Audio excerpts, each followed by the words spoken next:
What is wrong with the Brooklyn Nets right now? They just lost to the Blazers last night for the second time in the last 10 games. They are 1-9 in their last 10 games, and the only win they've gotten in those last 10 games was against the Thunder of all teams, which is why they're such a confusing team. Are they buyers? Are they sellers? Is Mikal Bridges a number one option? Does he need to be a number two? Does he need to be a number three, maybe? Does he need to be dealt to another team? He's had multiple picks thrown at him, hoping the Nets would trade him, and they seem to think that he's their franchise player, but he's averaging 21, 5 rebounds, and almost 4 assists, but it's such a fluctuating 21. He had 6 points against the Bucks a few weeks ago, and then had 42 in a losing effort to the Blazers, not last night, but a week ago when they played them and lost. Let's just be realistic here. That fluctuating number of whether he has 42 points or 6 points is just reality that Mikal Bridges is not a number one option right now. And the Nets don't have their pick this year, which means they're trying to win.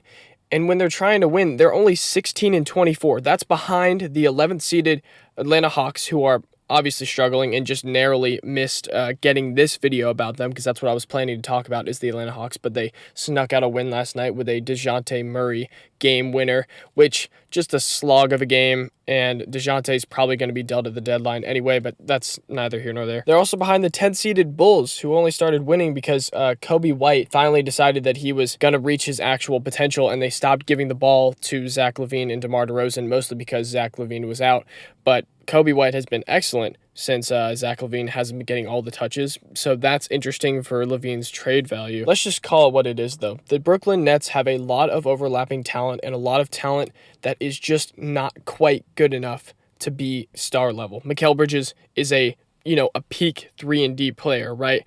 And Royce O'Neal is a 3-and-D player. And Dorian Finney-Smith is a 3-and-D player. And Cam Johnson is a 3-and-D player. And Lonnie Walker is a 3-and-D player. Like, half this roster is 3-and-D players. It's like the ultimate 2024 roster of just all 3-and-D players. To begin the season, the Nets gave Cam Thomas the keys to the offense and said, go shoot as much as you want. You're our star on the offensive end. And now he comes off the bench after an injury and plays like 20 to 25 minutes in like a weird fluctuating time. And a lot of the time when he's on the floor, he's their offense. Like, he doesn't pass the ball. It's just him. He's had games lately where he won't even make a shot. He's 0 for 11 against the Pelicans a few weeks ago and followed it up with an 0 for 7 shooting game against the Rockets, meaning he missed 17 straight shots in a row in 2 games and had 4 points. 17 shots, 4 points, all on free throws, not a single bucket. And look, I love Cam Thomas. I think he's a great basketball player, and obviously he needs to develop, but it's difficult to play his role when you don't even get consistent minutes.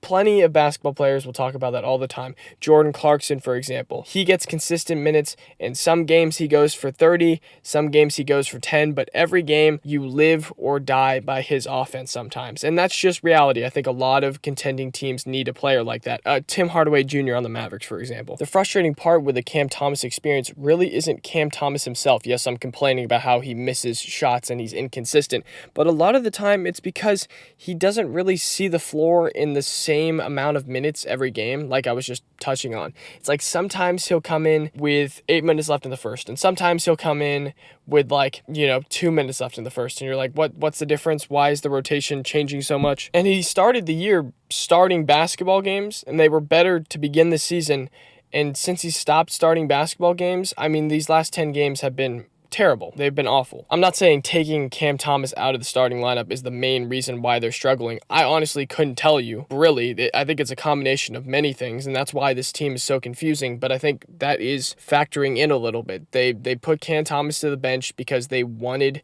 more defense, and then they struggle on the offensive end because Mikal Bridges is not a true number one option. Not to mention their quote-unquote point guard is Spencer Dinwiddie, and he hasn't closed a fourth quarter in the last 2 games outside of the Blazers game last night. The overtime against the Heat the other night, he didn't play at all. And that's because he's been shooting the ball horribly this year. He is the worst field goal percentage in the NBA right now with a certain amount of games played, 38.7% from the field. And as a veteran, that's surprising to me. I guess he's not seeing the same looks he got on the Mavericks or the Wizards, and he's just not shooting the ball the same. I don't know. Again, confusing. Another issue is Ben Simmons doesn't play basketball, and he's taking up a considerable amount of this team's cap space, and the man doesn't play basketball. He will constantly post on his Instagram, oh, when I'm back, it's scary hours or whatever, and then he just doesn't play basketball.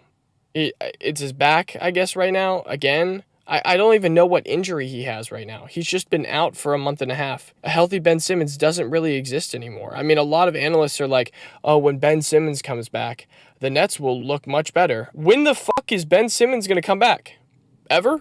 Is he ever going to play a full, he doesn't have to play a full season. Is he ever going to play 60 games in an NBA season again? Are we ever going to see that Ben Simmons ever again? I know that that's been the question for a while, and that's why he was kicked out of Philly and sent to the Nets for James Harden, but it doesn't really make any sense. I was hoping a change of scenery maybe would change his attitude. He's just such a confusing player. For years he's been confusing, and he just doesn't play basketball games.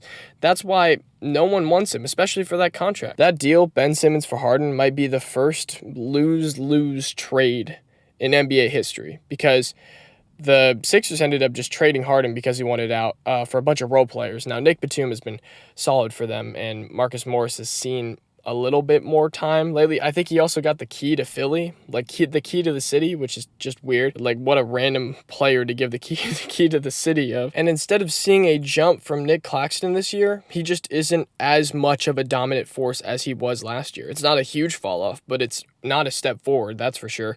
And Jacques Vaughn was brought in to temper and coach a team led by Kyrie and KD, because this was the same KD that said, we don't need a coach, or was that Kyrie? One of the two said that, and then they pretty much pushed Steve Nash out of the Brooklyn Nets, brought in Jacques Vaughn off the assistant coach bench, and said, you're the head coach now. And then they both left. And he's been left with just the island of misfit toys, just a bunch of 3D players, a couple of guys that are past their prime, and Ben Simmons, and an underperforming Nick Claxton, and a Mikal Bridges that's supposed to be their number one option, but he's not, and Cam Johnson, who looks like an overpay right now, even though he's a great player, Dorian Finney-Smith, who plays the exact same role as Royce O'Neal. They're both 3-and-D players. Dorian Finney-Smith, by the way, you should come back to the Mavericks. I think that would be great. And for me, I'm not sure how Mikal Bridges or anyone on this team is untouchable. If 3 picks are on the table and some assets, I think you trade Bridges at this point. If they're 3 good picks, not the Pascal Siakam picks, but 3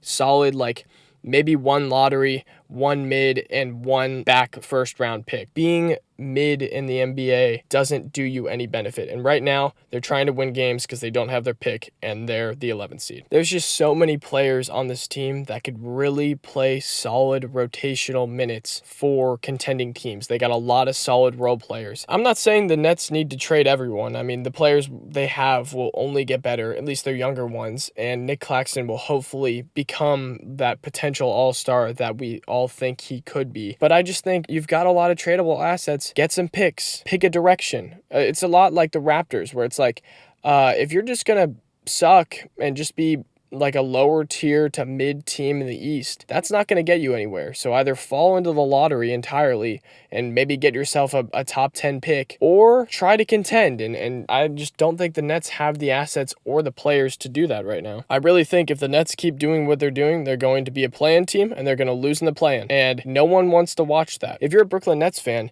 wouldn't you rather be in the lottery? I mean, we saw that with the Mavericks last year, where it was we could make the play-in and potentially get a playoff spot, or we could just fall into the lottery and hope for some good odds. I understand that this draft is not as coveted as last year, and apparently it's not got as much talent, so teams are trying to trade out of it, but draft someone young, like an 18, 19-year-old that has a lot of potential, and build him up from the ground. And the Nets just don't do that. They traded for Paul Pierce and Kevin Garnett all those years ago. Jason Terry, that was their big 3, Garnett, Pierce, and Terry. And then they traded all their assets, all their young, fun assets, back when it was the D'Angelo Russell Brooklyn Nets, where they were dancing on the bench, and Jared Dudley. And then they traded all those guys for KD, Kyrie, and Harden, who played 8 whole games together, were really good together, but could never stay healthy. And Kyrie didn't want to get the shot. And then that was that. Kyrie wasn't playing, Harden was injured, and KD has big-ass feet and stepped on the line, and that's why they didn't get past the Bucks. And that was the end of the Nets dynasty. I mean, Nets potential dynasty. Look, this team is just in limbo right now, and that's why they're very confusing to me. Watching them, it just doesn't look right. Something is off. I don't know what that issue is. I've pointed out plenty. I don't know which one's the main one you need to be tackling, but they all need to be solved if you want to even have a chance of making a top 6 seed and making the playoffs and doing some damage. I really think a lot of ESPN analysts and national news sports analysts are overlooking the fact that the Nets could be potential sellers at the deadline. We hear a lot about DeJounte Murray and Zach LaVine right now. Well, what about the Brooklyn Nets? They've got a lot of players, and I get they're not as sexy, as DeJounte Murray or Zach LaVine, but they've got a lot of players that could help a lot of contending teams, and they're looking for picks. So I think a lot of contending teams should be looking in the Brooklyn Nets direction if the Nets choose to sell. Last thing before I go, Josh Giddey's case has been closed by the police department that was looking into that whole deal. The NBA themselves hasn't finished their investigation, but I think we're now starting to near a point in which Josh Giddey gets booed every time he touches the ball, regardless of the city he's in, right? And people are not just going to forget about this. People remember Karl Malone. So I don't know what the deal should be, if he should receive a suspension. This is up to the NBA. But I feel like something has to be done, whether a statement is sent out and he's found quote unquote not guilty, or the girl in question lied about her age, or something happened. But the evidence looked pretty fucking damning at the time. So again, it's just social media posts. I understand that. And apparently the Thunder knew about the whole situation beforehand. But the whole thing just is gross and needs to be looked into. And if it's looked into and decided that nothing should be done, the NBA is probably going to get a lot of hate because of the way they handled the Karl Malone situation. And they've been handling the Karl Malone situation for years, making him a dunk contest, reviewer, and celebrating him when all of these things have basically been proven true.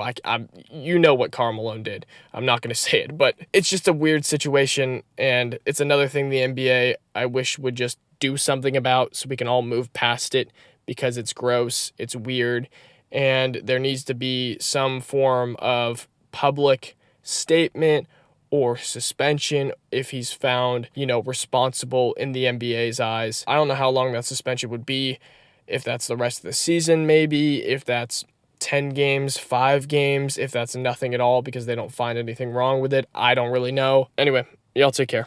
Have a good one.